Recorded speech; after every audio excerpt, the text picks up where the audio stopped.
everyone, everything. Halo, assalamualaikum teman-teman penonton alur cerita film. Film yang akan kita bahas ini adalah tentang sebuah eksperimen yang sangat ekstrim, di mana kota atau wilayah yang ditunjuk akan diterapkan dalam selama 12 jam menjadi wilayah yang bebas dari hukum. Jadi orang-orang bebas melakukan apa saja tanpa takut ditangkap oleh polisi atau kena sanksi. Hal-hal apa saja yang akan terjadi? Selamat menonton. Jangan lupa pakai headset, sediakan kopi di samping Anda. 3, 2, 1...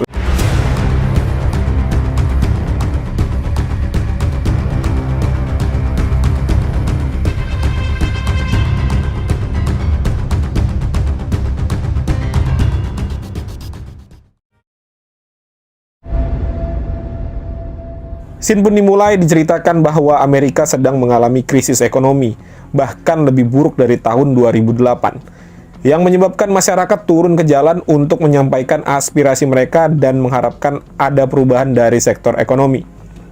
Akibatnya sebuah partai baru berdiri sebagai pengganti Partai Republik dan Demokrat yang bernama New Founding Father of America, atau yang disingkat menjadi NFFA. Adalah sebuah partai politik paling kuat saat ini yang berada di Amerika Serikat.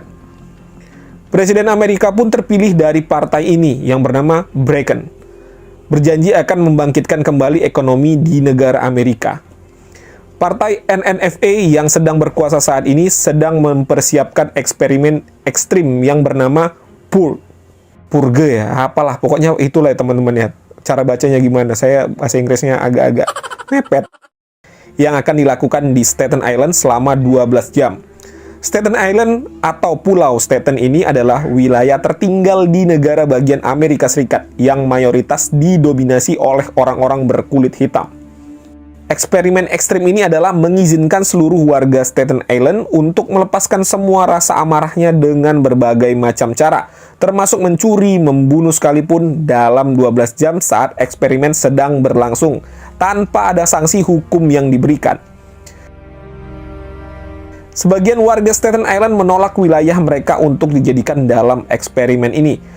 Tapi sebagian lagi banyak yang ikut berpartisipasi dalam eksperimen ini karena akan diberikan uang. Gila ya, suruh melanggar hukum dapat uang. Partai NFFA nantinya akan memberikan uang sejumlah $5.000 kepada mereka yang berhasil bertahan hidup selama eksperimen berlangsung dan memasang alat pelacak di dalam mobil setiap peserta sehingga akan diketahui jika mereka melarikan diri dari Staten Island. Gila ya negaranya ya. Kalau diterapkan seperti ini di Indonesia ini bahaya banget teman-teman.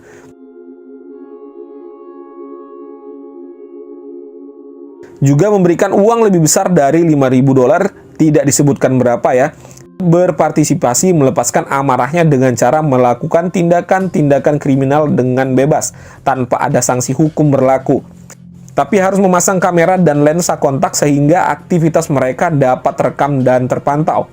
Wilayah ini dipilih karena wilayah ini merupakan tempat termiskin dan tertinggal, jadi dengan iming-iming $5.000 mayoritas warga akan setuju. Arlo Sabian yang merupakan kepala staf NFFA dan seorang sosiolog Dr. May Abdel merupakan promoter atau yang mempunyai ide ini semua. Isinya adalah mau mengetahui bagaimana psikis moral sosial suatu peradaban manusia jika tidak ada ancaman hukum yang berlaku. Akan tetapi sebenarnya masyarakat bisa memilih untuk tidak ikutan dalam eksperimen ini atau pergi meninggalkan Staten Island. Orang ini adalah Dimitri Simber, seorang gembong narkoba di wilayah ini yang memilih untuk tidak ikut berpartisipasi dalam eksperimen. Dan wanita ini bernama Naya, mantan pacar dari Dimitri yang juga tidak mau ikut berpartisipasi. Anjing ini, kucing nih. Orang ini bernama Isaya, adik dari Naya tadi. Dia merupakan seorang pengedar narkoba kecil-kecilan. Saat sedang mengedarkan narkoba, tiba-tiba dia didatangi oleh seorang yang bernama Skeletor. Skeletor ini adalah seorang yang bisa dibilang terganggu psikologisnya atau bisa disebut psycho ya, karena dia suka melakukan hal-hal kriminal dan sudah sering masuk penjara. Tapi si Skeletor ini menyukai Naya, kakaknya Isaya. Isaya tidak sudi kakaknya disukai oleh orang gila seperti ini. yang mengakibatkan Skeletor menyayat leher Isaiah dengan pisau dan dia melarikan diri.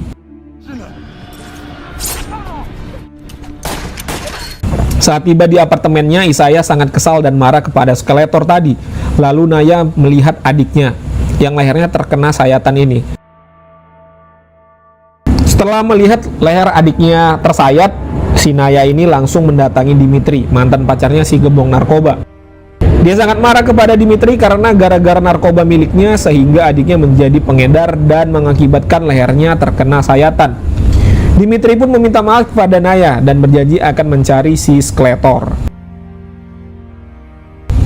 Karena kekesalan dan kemarahannya kepada Skeletor, Isaiah memutuskan untuk ikut berpartisipasi dengan eksperimen NFFA untuk membunuh Skeletor pastinya. Kapan lagi kan bisa membunuh orang tanpa ada sanksi hukum, malah diberi uang lagi. Dia diberikan lensa kontak yang ada kameranya juga dan harus dipakai 1 jam sebelum eksperimen dimulai agar aktivitasnya terpantau dan terekam. Dia juga diberitahu bahwa semakin banyak melakukan kriminal maka semakin besar uang yang didapatkan. Sangat aneh ya memang ya eksperimen pun gini. Nggak masuk di akal sebenarnya, tapi bisa jadi suatu saat bisa terjadi.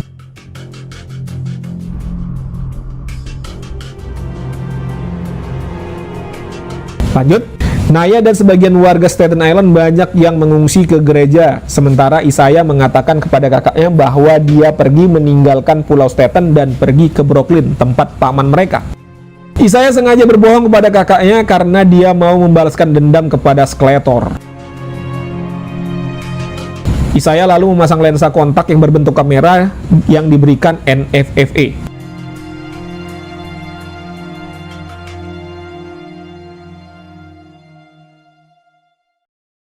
Sirine tanda eksperimen ini dimulai pun berbunyi. May God be with you all. Ya lumayan menegangkan, waktu sudah tiba masyarakat bebas melakukan apa saja tanpa ada sanksi hukum. Kalau kalian berada di posisi ini, apa yang pertama kalian lakukan? Pasti kalian langsung mencari janda ya, atau enggak tetangga kalian yang sudah menjadi bahan halu. Isaiah pun beraksi. Begitu juga dengan si gila Skeletor yang ikut beraksi juga, karena ini memang momen yang ia tunggu-tunggu. Bebas melakukan kriminal dan dapat bayaran pula. Pembunuhan pertama saat eksperimen ini berlangsung dinobatkan kepada, ya siapa lagi, pasti si Skeletor gila ini ya. Partai NFFA memantau semua pergerakan warga Staten Island lewat CCTV dan lensa kontak yang dipasangkan di setiap warga yang ikut berpartisipasi. Kemudian mereka menyaksikan pembunuhan pertama yang dilakukan oleh Skeletor itu. Scene pun berganti, kembali ke Isaiah yang masih mencari si Skeletor untuk balas dendam. Dia mulai melihat beberapa kelompok orang melakukan penjarahan terhadap salah satu toko. Kemudian Isaiah bertemu dengan temannya, lalu dia diajak untuk ikut party di salah satu sudut kota. Aneh ya, saat kondisi bebas melakukan kriminal gini sempat-sempatnya membuat party. Udah gila juga otaknya. Lalu berita pembunuhan pertama Skeletor tadi dengan cepat tersebar luas dan membuat ini menjadi viral. Lalu si gila Skeletor yang terus mencari mangsa tiba di party tempat Isaiah dan temannya tadi. Inilah yang dia cari-cari memang. Satu persatu orang-orang yang sedang party dibunuh oleh Skeletor sampai akhirnya salah seorang menyadari akan aksi dari Skeletor ini.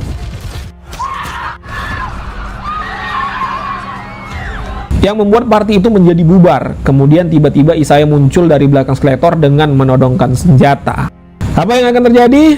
Ya benar, Isaiah nggak berani menembak Skeletor karena dia memang seorang anak baik-baik dan tidak punya mental kriminal.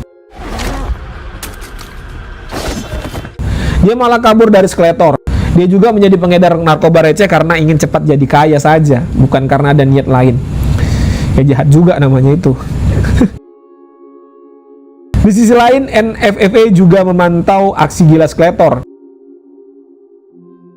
Isaiah terus berlari sementara Skeletor tetap mengejarnya. Sampai akhirnya dia masuk ke salah satu bangunan kosong. Ternyata dia masuk ke tempat yang salah. Isaiah masuk ke sarang kelompok pelaku kriminal yang lain, tapi dia berhasil sembunyi dari kejaran orang-orang tersebut. Ini namanya keluar dari mulut singa masuk ke mulut buaya ini. Lalu Naya kakaknya menelepon dan menanyakan keadaannya. Isaiah pun mengaku kepada kakaknya bahwa dia sudah berbohong. Dia sebenarnya tidak pergi ke Brooklyn tempat paman mereka. Dia masih di wilayah Staten Island untuk balas dendam kepada Skeletor. Saat ini dia terperangkap di salah satu bangunan kosong yang mana dia sedang dikejar oleh sekelompok orang kriminal. Termasuk Skeletor juga sedang mengejarnya. Mendengar itu Naya langsung menuju ke tempat Isaiah berada.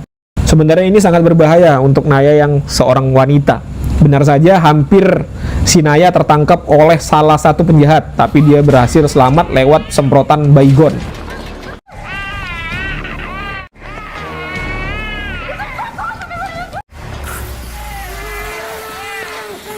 Baygon apa hit ini ya? Lalu tibalah Naya di tempat Isaiah berada, tapi yang datang bukan Isaiah, malah Skeletor yang datang. Hampir saja Skeletor membunuh Naya. Isaiah berhasil menyelamatkan kakaknya dari cengkeraman si gila Skeletor. Di sisi lain, NNFA sedang membicarakan eksperimen mereka. Bahkan tingkat kriminal semakin membesar di eksperimen ini. Ternyata sifat manusia jika tidak ditetapkan suatu sanksi hukum, maka akan banyak terjadi tindak-tindak kriminal. Itu kenapa agama itu harus ada, karena agama itu yang menghindarkan manusia dari tindakan kriminal. Tumben gua benar. Padahal harapan mereka adalah manusia akan mempunyai moral yang baik satu sama lain. Mana mungkin baik kalau nggak ngerti agama? Sang sosiolog Dr. May Abdel menemukan keanehan lagi. Banyak gangster-gangster bertopeng tiba-tiba ikut Banyak gangster-gangster bertopeng tiba-tiba ikut berpartisipasi melakukan kriminal dalam eksperimen ini.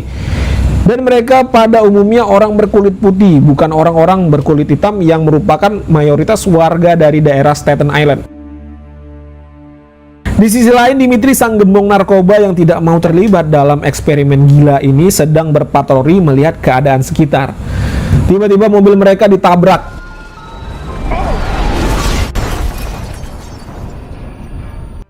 Saat itu dia tersadar ternyata mereka sudah diserang oleh sekelompok gangster bertopeng. Secara diam-diam dia berhasil membunuh gangster ini semua.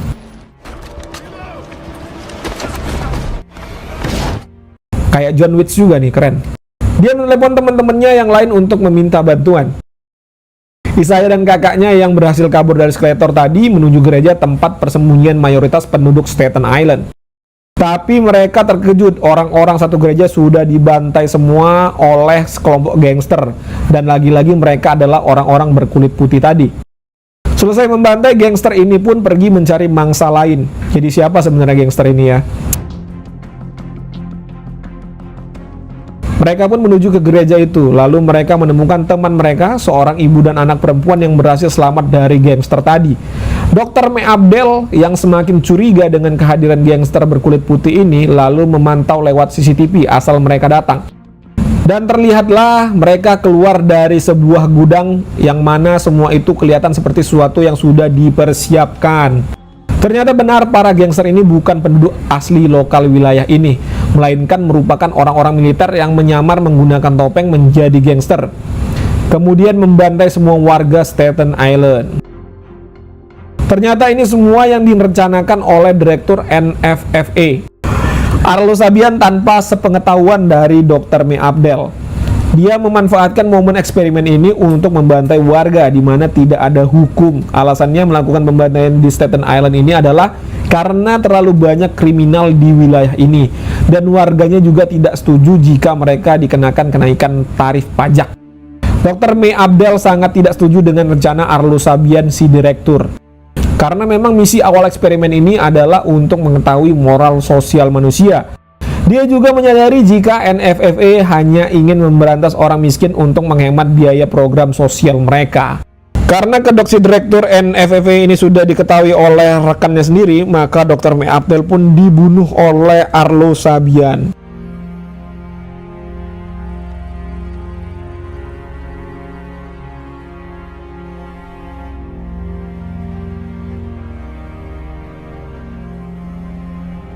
Scene pun berpindah. Dimitri yang sudah berhasil membunuh gangster yang menyerang dia dan temannya mendengar radio komunikasi gangster itu. Ternyata mereka ini merupakan para tentara sewaan dari Rusia. Lalu mereka menuju wilayah yang menjadi target selanjutnya para tentara sewaan ini. Dan benar saja kembali warga Staten Island yang juga teman dari Dimitri telah tewas dibunuh semua.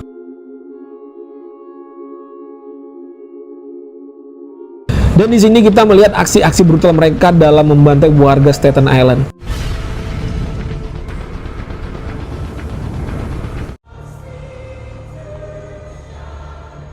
Kemudian Naya, Isaiah, dan kedua teman mereka untuk bersembunyi. Dan mereka pun bersembunyi di dalam apartemen milik mereka.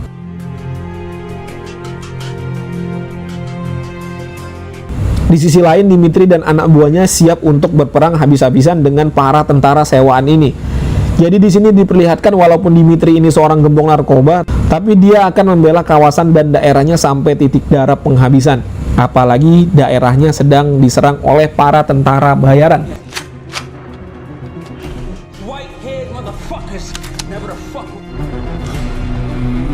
Lalu scene pun berpindah. Warga Staten Island yang lain sedang diserang oleh para tentara sewaan itu. Sampai akhirnya mereka terkoyok dan juga banyak terluka bahkan mati.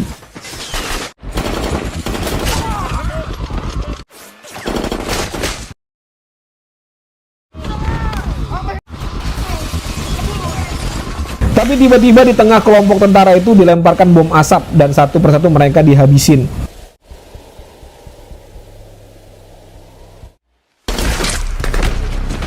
Tahu siapa yang melakukan itu? Ya Dimitri dan teman-temannya pastinya.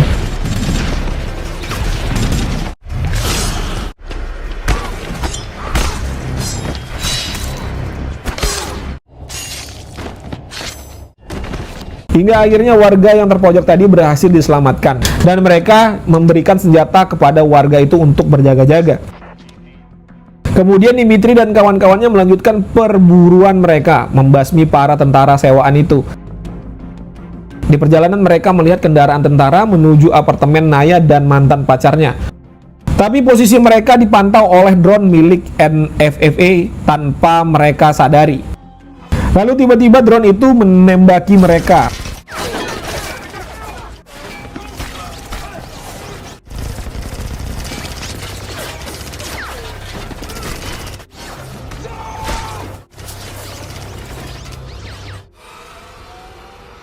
Sampai akhirnya beberapa orang tewas, yang tersisa satu orang sekarat. Dan Dimitri sendiri yang selamat karena dia berhasil masuk ke kolong mobil duluan. Di sisi lain, Naya dan yang lain sedang melihat bahwa tentara itu sekarang secara terang-terangan dengan seragam tentaranya masuk ke apartemen mereka. Jadi bukan menyamar menjadi gangster lagi ya, karena memang wilayah terakhir yang belum dibantai mereka adalah wilayah apartemen Naya ini. Lalu Dimitri menelpon Naya dan mengatakan mereka harus mempersiapkan pengamanan diri. Dan dia akan menuju ke sana buat menolong.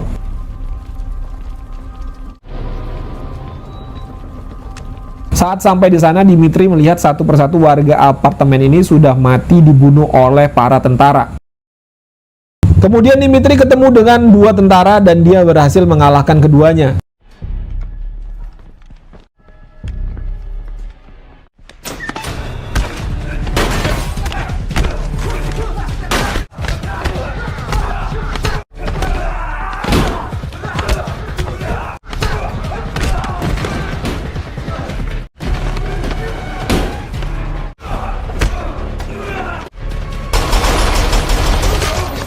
Saat dibuka topeknya memang benar, mereka adalah bukan warga Staten Island.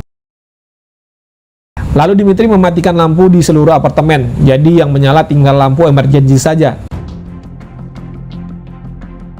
Tentara itu satu persatu pun dihabisi oleh Dimitri.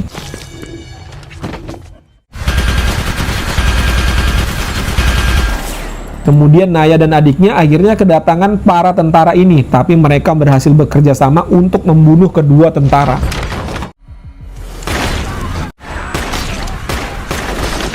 Lalu tentara yang lain juga datang, hampir saja mereka terbunuh.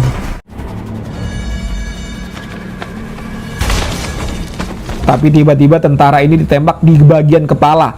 Ya, Dimitri ya yang menolong mereka. Saat Dimitri mengecek keluar, ternyata seluruh tentara yang tersisa sudah berada di depan kamar apartemen dan langsung menembaki mereka. Tiba-tiba Skeletor muncul pahlawan dari belakang para tentara ini dan berhasil membunuh sebagian dari mereka hingga akhirnya dia juga mati tertembak. Ini pahlawannya adalah Skeletor ini filmnya ya. Walaupun Skeletor ada gila-gilanya, dia tetap loyal terhadap warga Staten Island ya. Momen ini pun gak disia-siakan oleh Dimitri dan Naya. Naya melempar bom ke arah para tentara itu, yang dilanjutkan dengan Dimitri menembak bom itu, dan akhirnya bomnya meledak, tapi Dimitri sempat terkena tembakan di bagian perut.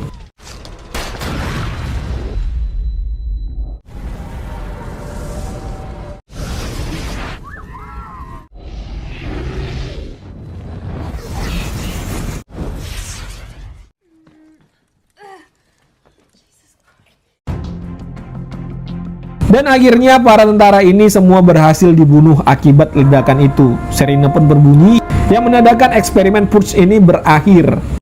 Para warga Staten Island yang berhasil selamat menganggap bahwa Dimitri menjadi pahlawan untuk daerah mereka. Padahal pahlawannya Skeletor ini, bukan Dimitri.